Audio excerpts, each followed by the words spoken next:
Welcome back, yes, to discuss the African Cup of Nations. Nigeria's exit. Ida Peterside joins us. Good morning, and thank you for joining us on the program today. Well, hopefully you've been able to shake off the feelings of last night up until this morning. Have you? No, you can't. It's not. Oh dear. It's not possible. It's not possible to shake off. It was quite heavy. In your mind. Very heavy, very heavy. We should have won that game. I think we were the better side. They were very tactical. I think we didn't do what we should have done in the beginning of the game. They gave us so much respect, and we should have utilized that opportunity. For me, the game was a little bit slow. They tried to slow it down. They knew we were quicker, better. They, very tactical. They tried to slow it down. We should have just pushed them and maybe gotten that first goal, and things would have changed. Perhaps that's the issue, really. Apologies, Chimlin. Perhaps that's the issue, really, the fact that we didn't hit that goal early. It was the same. I monitored a platform where J.J. Okocha was saying we should have scored early in the game, and maybe that would have changed the thing. But what do you think made that difficult or impossible? You must look at the opponents. Again, in our mind, we all felt this was a foregone conclusion, and we did not plan for them, but they planned for us. You could see tactically they were superior in the sense that they knew what they wanted to do. The first thing was slow the game. Unlike the Tunisians will come and they will come at you. That was what we were expecting. But they killed the game. They were so slow, and in the slowness, they frustrated us. Sorry, and they knew our strength was from the left. And you could see they had always had a doubled man. They doubled it. They will always double. They doubled and doubled and doubled, which means every time Moses had the ball, before he could dribble, there was somebody behind him. And again, there was somebody else behind him. So tactically, they got it right. What I think we should have done, and I've been talking with my friends, what I think we would have done was just shift the complexion of the game and move it to the right side. Instead of coming back to the left, we just moved it to Chukwueze and stayed there. If we had stayed there for a while, they would have changed their tactics, and that would have balanced out the game. And they didn't do that, and we paid dearly for it. I was also wondering, because there's a bench, a coaching team, then former players themselves there, then the players on the pitch who are professionals themselves, playing at the highest level in their various clubs in Europe and different parts of the world.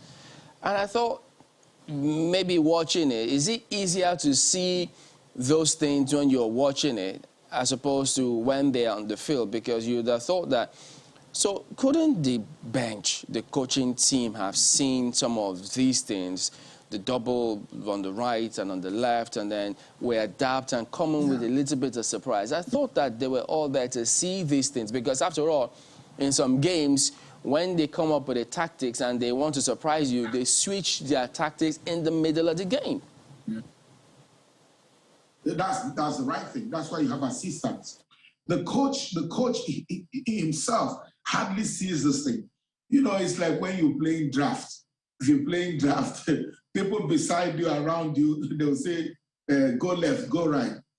But in your own case, you're thinking too many things. You're looking at your team, you're looking at the opponent's team. This is where the assistants come in. If you look at the English Premiership, you'll see once in a while, an assistant coach will come and whisper something. And we didn't see that happen too many times yesterday. You need to change tactics. But every coach will always say, let's stay here for a while. Let's stay here for a while, which they did. Normally, the first half was goalless. Because it was goalless, there was nothing really to panic. It was when the goal came in, and that's where we needed. But again, the red card affected us. Believe me, if we had not gotten it, it was a very foolish and stupid red card that we got. If we had not gotten the red card, we would have equalized that game. We were superior, we were better, we were playing very well. The red card, 10 against 11, against the Tunisian side, it was so difficult. So tactically, it wasn't too bad. It really was not too bad, because you play to your strength, not to the opponent's strength. Yes, The second half, we would have made changes. But once we got that red card, you saw he made the right changes. Even while we were calling for this change, make this, which is what he did. But it backfired. You know, it was a foolish tackle from Iwobi, and that cost us that much. You know, but that particular team that played yesterday, if you look at our first, second, and third matches, it appeared as though there was something different in those first three matches and this one in terms of how they approached the match, perhaps the mindset, psychology of players. Because if you look at that Tunisian team, when they thought, oh, well, we're struck with COVID, we're careful, we're cagey, you saw how they played. They gave us too much respect, as you said. So is it that we couldn't smell blood and then go for it? But because Gabon, even with 10 men, they still had the mindset that, well, it doesn't matter. We could still do something. So red card or not, we've seen it in premierships. Teams that go red card, some teams can't even break them down. So what was it with this team? We won the gold in the bedroom. We won the gold in the bedroom. We had already started calling ourselves champions when we had not qualified. I said the other day that officials will begin to travel to their camp and begin to make promises. If you win the cup with the money we have, I mentioned this, and I think you see the videos out there. That's the psychology of football. When you go to play football, you start from zero. Don't go as the winner. You start because you are insulting your opponents and underestimating your opponents. I kept saying, I was here at the last game, and I said though, that, you know, during our dressing room, and things filter, our dressing room, we had some officials that were not football coaches going to address the players. And I said this over and over again. The mindset of the player is very fickle, if I would say. You can't change it. He has to think the match 100%. He doesn't have to think money, he doesn't have to think family problem, he doesn't have to think woman. He thinks football. If you come with too many noise around him, it beclouds his mind. And I said this is the psychology of football. When I said people were calling me and harassing me, why are you saying that? Even the politicians themselves, we don't do that. This is football. Don't promise them. People started calling them from different government quarters, the government headquarters. You distract these players. All of a sudden, you are telling them you are champions when they've not won the medal. And you get there, these Tunisians say, we have nothing to lose. We are the underdogs. Let's go and fight. It is psychological. I'm not trying to blame anyone, but we make the same mistake year in, year out, year in, year out. The players now think we are champions. We are champions. Let's just go and ride over Tunisia. And Tunisia say we are underdogs. Let's plan and see how we can survive. With that survival mode, anyone with a survival mode is dangerous. You saw them. They were determined, more determined than I think we are to just survive. And in their survival, they got a goal. And once they got a goal, the typical Tunisian side, remember they've been champions 4 times in Africa. They've given us hell. We remember one game we played them against in Nigeria. They beat us in Lagos. So they're not a cheap side. You know, and we went there as champions and we paid for it.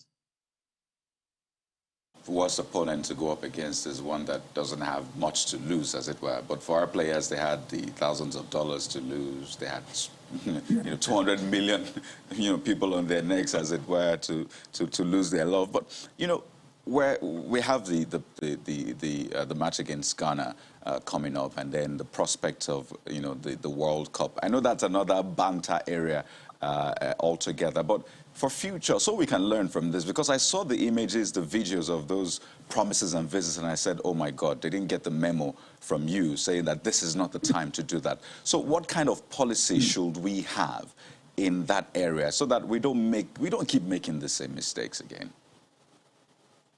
We need a strong coach.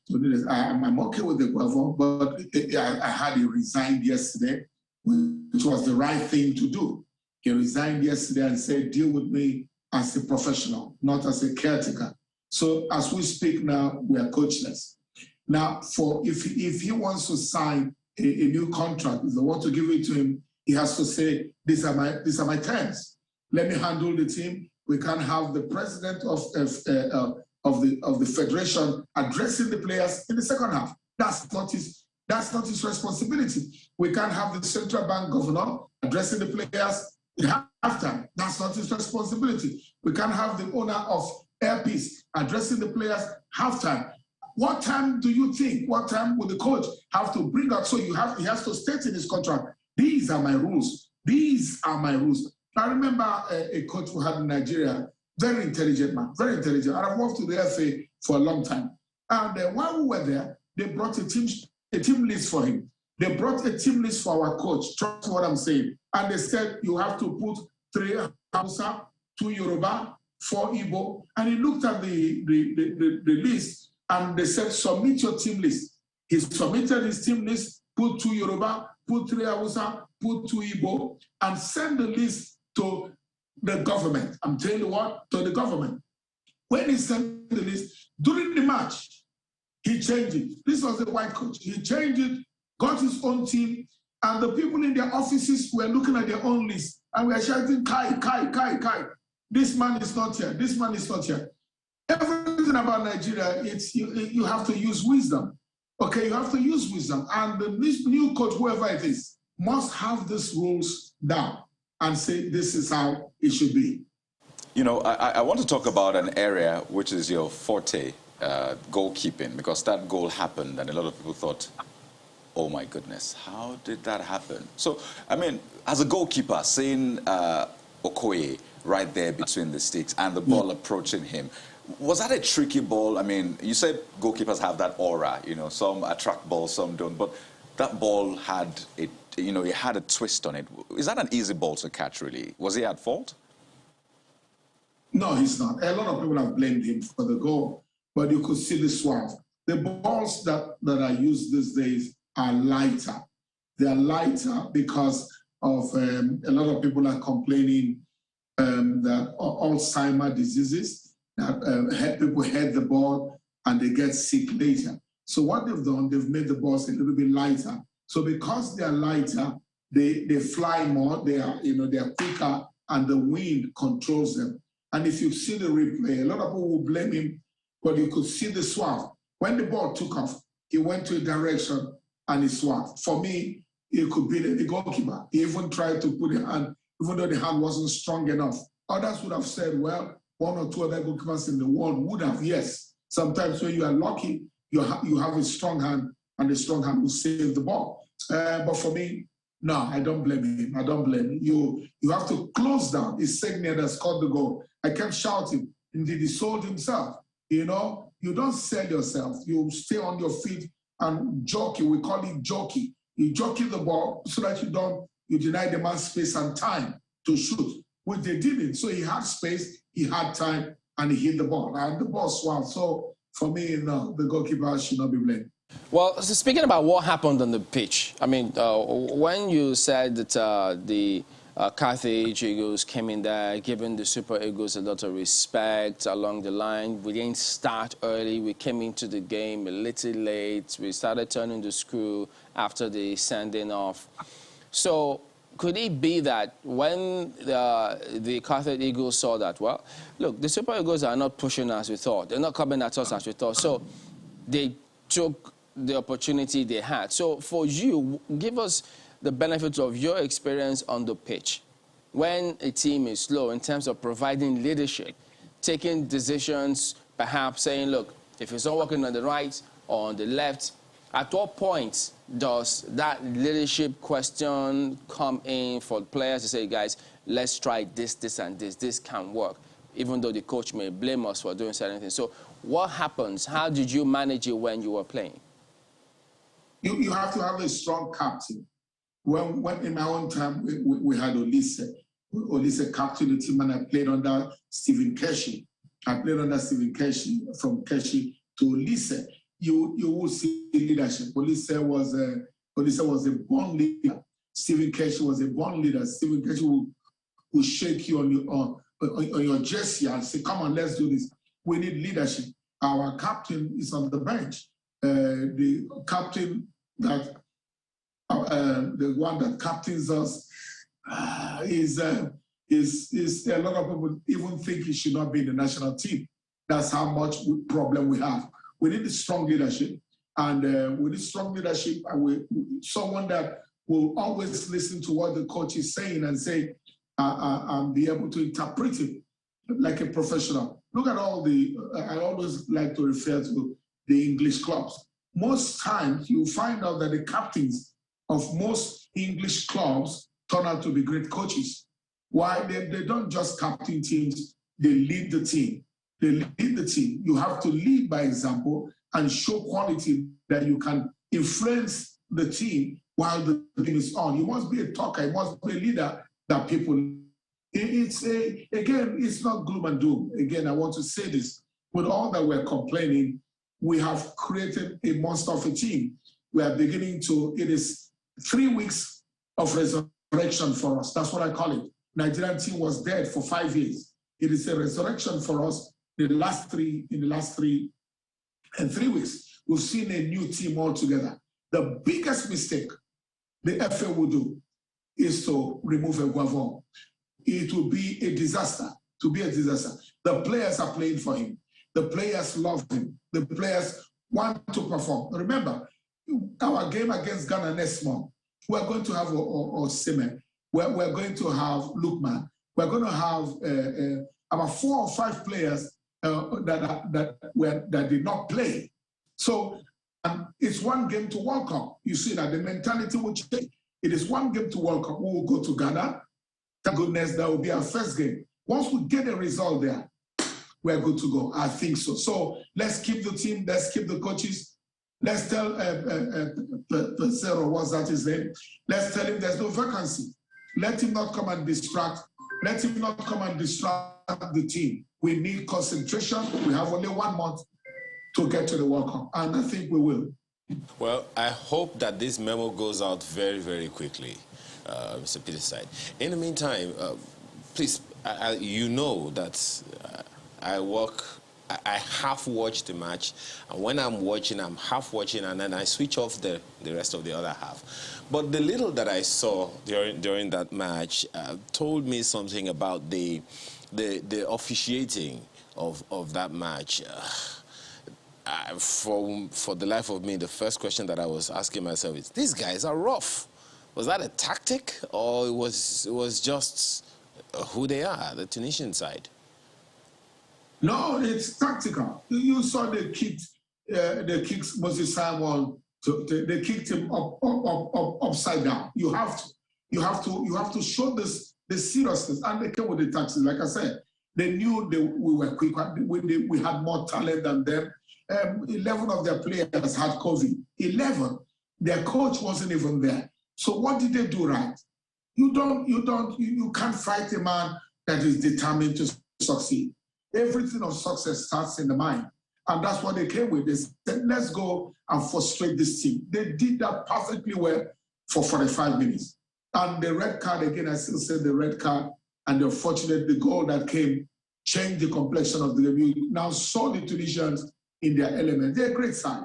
If you play the North Africans, very difficult to play. They're very tactically smart. Why? They have academies. They start from young age, and they have a culture of how they play. We have a culture. We play the wingers we've been waiting for, but all they would have done was to tilt the team a little bit. Okay, this Tunisians planned for us, let's change, which is what he did, 10 or 15 minutes. You compact the midfield, forget the wing play, and let them come to the middle. Once they come in there, because we're stronger and bigger, then we can spread. They didn't do that, and we paid for it. Quickly, on a final note, the mood swings have been very tricky for me. Then the loss happened, and it was a big heartbreak. And I'd like you to perhaps equip Nigerians, really, because I commend people that woke up this morning to go to work. It takes a lot of strength. How do you deal with that sort of loss? Because at some point we became title contenders, and a lot of Nigerians said, this is the team, we're going for the gold. In fact, some people already edited that fixtures, lineup, and they already put Nigeria all the way to winners. How do you deal with such loss, really? I mean, this has happened to you, so what should we be doing next? You're a professional. You take the punch in your chin and you move on. You can't keep dwelling on the past. The game is over. It's finished. As at this morning, they are giving them their tickets. They are rebooking their tickets to go back. You plan. Like I said, it starts with the FA. We have a great FA president that thinks, you know, we have a man that is ambitious, if I would say the word. He should not be rash. He should not be rash. That's the fear we have, because the pressure will hit him big time. The phone calls would have gotten today will be overwhelming. He should not be rash. He should take a holiday for 3 days and think, you know, keep the coach, keep the technical crew. You have to. You have to. Keep the technical crew. We will qualify for the World Cup. You know, I asked a friend yesterday, which is better, winning the AFCON and not qualifying for the World Cup. Maybe you guys can ask that as a question. Winning the AFCON and not qualifying for the World Cup. My friend said it's better to qualify for the World Cup, and I agree with them. Okay, then, so we'll let it go at that point. Thank you very much indeed.